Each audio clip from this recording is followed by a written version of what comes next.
Halo semuanya. Orang-orang percaya tidak lagi terikat pada aneka ritual hukum Taurat Musa. Apakah itu berarti kita lawless atau hidup boleh sembarangan, nggak punya hukum? Jelas bukan demikian maksudnya. Kita lihat dalam kitab Kejadian. Ketika manusia jatuh dalam dosa, mereka terpisah dari Allah. Mereka nggak bisa menyelamatkan dirinya, maka Tuhan berjanji bahwa Allah yang tidak bersalah itu akan datang ke dunia, mengorbankan nyawanya, menebus dosa manusia. Dengan satu-satunya cara inilah manusia bisa diterima kembali, diampuni, tinggal bersama-sama dengan Allah di surga dalam kerajaan yang mulia. Supaya manusia turun-temurun tidak lupa pada peristiwa itu, maka Tuhan memerintahkan Musa untuk membuat kompleks kemah suci dengan segala macam ritual pengorbanan binatang di dalamnya, dan kemudian juga dengan segala macam ritual Taurat sampai datangnya Sang Juru Selamat. Maka setelah Tuhan Yesus Kristus datang ke dunia, Dia sudah menggenapi semua yang dijanjikan itu.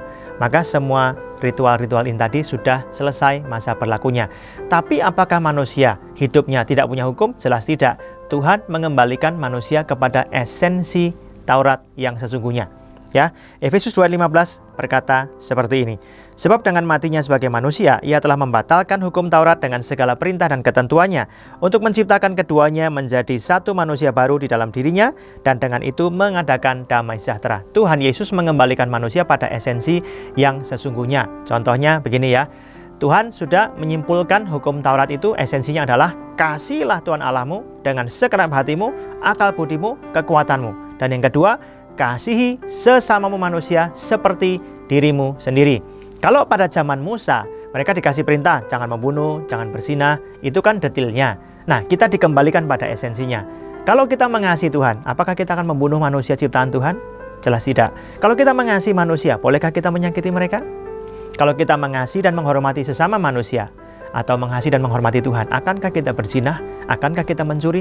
Jelas tidak. Ketika kita dikembalikan kepada esensi Taurat, itu artinya dikembalikan kepada kehendak Tuhan yang sesungguhnya. Jadi orang percaya ketika tidak lagi di bawah ikatan ritual Taurat orang Yahudi atau hukum sipilnya orang Yahudi, bukan berarti kita hidup tanpa hukum. Nah, saudara sekalian, pada waktu Musa itu membuat kompleks kemah suci, bangsa-bangsa lain itu seolah-olah terpisah dari Allah dan bukan termasuk umat Allah. Nah, dengan kematian Kristus di kayu salib, ketika perlambangan itu selesai, maka bangsa-bangsa lain yang memang dirancang oleh Tuhan juga diselamatkan. Semuanya diselamatkan, dipersatukan. Ada golongan Yahudi, Israel, dan non-Yahudi, non-Israel, bangsa-bangsa lain, semuanya dipersatukan dalam keselamatan. Bukankah dari sejak semula Tuhan berjanji bahwa keselamatan tersedia bagi semua orang, apapun suku bangsanya, yang mau menerima penebusan Sang Juru Selamat? Nah, inilah artinya.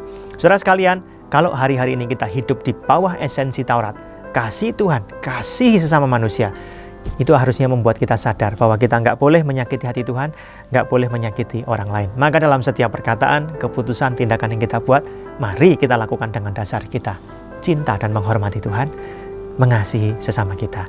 Dengan demikian, kita hidup di bawah Taurat yang sesungguhnya, bukan pernak-perniknya. Tuhan Yesus memberkati.